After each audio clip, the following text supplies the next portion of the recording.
ছেলে মেয়েদেরকে শুদ্ধ ওই কোনো ক্রমে একটা গ্রাজুয়েট করতে হবে কি মাস্টার ডিগ্রি করতে হবে কোনো মানে নেই, খুব ভালো করে এমন ট্রেনিং দিতে হবে যে সে নিজের পায়ে দাঁড়াতে পারে।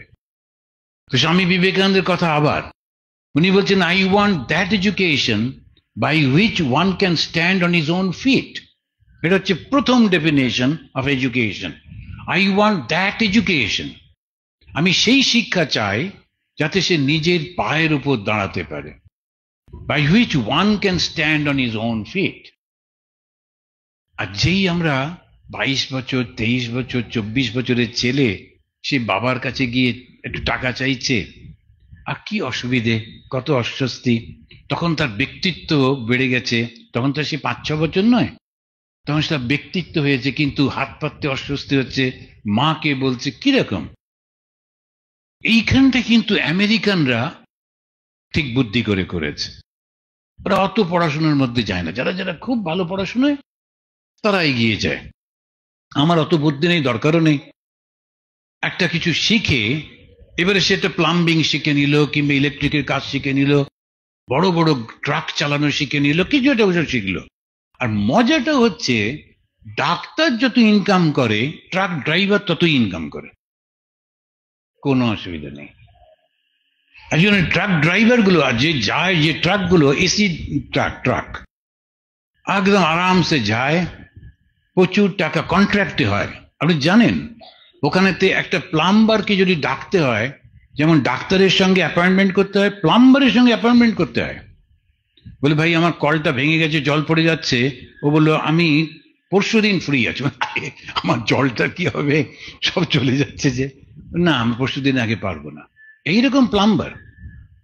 আমাদের যে জায়গাটা, সেখানে একটা প্লাম্বারের সঙ্গে যেই কথা বলতে শুরু করলেন, ও বললো সি এখন তুমি কথা বলছো, যতক্ষণ কথা বলবে $75 per hour, 1 ঘন্টা কথা বলো, আমার কোনো আপত্তি নেই, $75 দিতে হবে। কিন্তু আমি ভেবে দেখুন, ও কেন শুধু শুধু পড়তে যাবে? তারপরে কোন রকমে কলেজে গিয়ে টিকটিক করে পড়ছে, হই হই, তারপরে হিন্দি সিনেমাগুলো শেখাচ্ছে, কলেজে গিয়ে নাচতে হয়, মারামারি করতে হয়। কলেজ মানেই হচ্ছে এইগুলো, পড়াশোনাটা বাদ দিয়ে বাকি সবগুলো হিন্দি সিনেমার শিক্ষা। তো আমরা সেইগুলো করলাম। কলেজে গিয়ে প্রফেসরদের সঙ্গে মজা করতে হয়, তারপরে প্রিন্সিপালকে অপমান করতে হয়। এটা আমাদের কলেজে গিয়ে বাচ্চারা এরকম করে। একই কথা, এগুলো ভুল হয়ে যাচ্ছে। ওই যারা সিনেমা বানাচ্ছেন ওরা ধারণা নেই ওরা সমাজের গুরু, ওরা সমাজকে শিক্ষা দেবেন। তাহলে ধর্মটা, আমরা ধর্মের কথা যে বলছি, ধর্মটা কিন্তু এই মন্ত্র উচ্চারণ, বিরাট জটা, তারপরে হঠাৎ করে হাত দিয়ে আগুন বেরোচ্ছে, ওই সবগুলো নয়। কিন্তু ধর্মটা হচ্ছে সদাচার, মনে মনে থাকছে তো? সদাচার, স্মৃতি, বেদা, তৃতীয়ম, এটা 3টে হলো, চতুর্থম অর্থ ইত্যাহু, ইতি আহু এটা বলা হয়, আহু মানে বলা, ইতি আহু হচ্ছে অর্থ। এই চতুর্থটাকে ধরতে হবে, আবার নতুন করে সেই করতে হবে। এমনিতেই প্রকৃতি আমাদের মধ্যে অনেক বুদ্ধি দিয়েছেন, বিচার দিয়েছেন। তারপরেতে একজন খুব পড়াচ্ছিলেন, তিনি বলছেন আমরা এরকম ভাবে এই করবো, আর একজন এই করব, সবাই শুনছে। হঠাৎ করে একজন উঠে দাঁড়িয়ে বলল, আচ্ছা আপনি এটা যে বলছেন এটা তো এরকম ভাবেও করা যায়। বলে এই রে বাঙালি এসে গেছে, আর পড়াবো না। তো কেননা বাঙালিদের প্রচন্ড বুদ্ধি, ও নিজের মতো চিন্তা করবেই করবে, এটা কোনো দোষ নেই, ওটাই তার গুণ। তুমি যা বলছো সেটাই শুনতে হবে কেন? আমার একটা নিজস্বত্ব আছে তো, দ্যাট ইজ গুড, ওইটাকে ব্যবহার করতে হবে। আর ছেলে মেয়েদের বলতে হবে একদম হতাশ হবে না, কিছু একটা শেখো, নিজের পায়ে দাঁড়াও।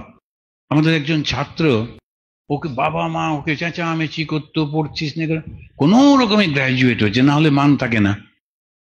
তারপরেতে ওর কুকিংটা শিখেছে, শিখে এদিক ওদিক পরীক্ষা দিয়ে দিয়ে ফ্রান্সে চলে গেছে।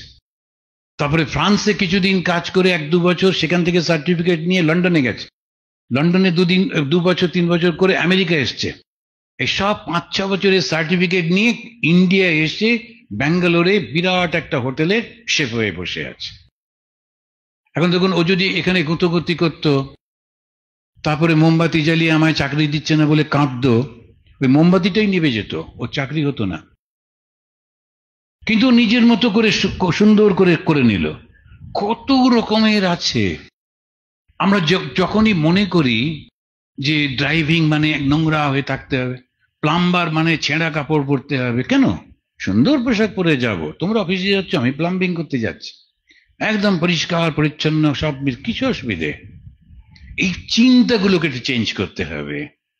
তারপরে স্বামীজির সেই কথা আবার, স্বামীজি বলছেন যে যে জুতো সেলাই করে আর যে রাজা, দুজনেই সমান। Each is great in his own place. The cobbler can mend a shoe. ওই যে যে জুতো সেলাই করে, ও একটা জুতো বানাতে পারে। Can king do that? যে রাজত্ব চালাচ্ছে সে কি ওই জুতো সেলাই করতে পারে? পারে না তো। আবার কবলার হয়তো রাজত্ব নাও চালাতে পারে, ওই অ্যাডমিনিস্ট্রেটিভ বুদ্ধিটাও নেই, তো কি আছে? I am great in my own place. শুধু এই মানসিকতাটা আনতে হবে, আর তখনই আসবে আত্মজ্ঞান, আত্মশুদ্ধি, আত্মবিশ্বাস। স্বামীজি বারবার বলছেন, the more I grow, more it seems to me everything lying in manliness. Manliness মানে পুরুষ শরীর না, ম্যানলিনেস মানে আত্মবিশ্বাস। আমি পারবো, আমি পারবো, আমি পারবো। আমি তো কিছু খারাপ করছি না, আমি এই কাজটা করছি, করে অর্থ রোজগার করছি। আমার খুব ভালো লাগে, একজন বারবার আমি বলি, একটা American couple, husband and wife, তারা আমার অফিসে ঢুকলো শিকাগোতে। তারপরে যখন কথা বলছে তখন ওয়াইফ, সাধারণত ওরা কিছু বলে না, কিন্তু ওয়াইফ বলল, আই এম এ ডক্টর, আর আমার husband he is a truck driver. আপনি ডাক্তার আর আপনার হাজব্যান্ড ট্রাক ড্রাইভার, সমাজে গিয়ে বলতে পারবেন তো? তখন বলবেন, না ওর না গাড়ি আছে, ট্রাকটা ওর। বানিয়ে বানিয়ে বলবেন, মিথ্যে বলবেন। কেন বলবেন? ও ট্রাক ড্রাইভার, তাতে কি হলো? আজ যে ট্রাক ড্রাইভার এসছে, তার একটা স্যান্ডো গেঞ্জি, এইরকম মাসলওয়ালার শরীর, আর এখানে নানান রকম ট্যাটু ম্যাটু করা, আই ড্রাইভ ট্রাক বলে খুব খুশি। আর আমাদের মনটা, ওরে বাবারে, ডাক্তারের স্বামী ট্রাক ড্রাইভার, আমরা ভাবতেই পারছি না। ডাক্তারের স্বামী অন্তত পক্ষে একটা উকিল হতে হবে, তার কেস থাকুক আর না থাকুক, কালো কোটটা কাঁধে নিয়ে অন্তত ঘুরলেই চলবে। ফলস এইগুলো যে আমাদের আছে না, এটা ধর্ম নয়। ধর্ম কোনটা? এই যে নিজের উপর আত্মবিশ্বাস,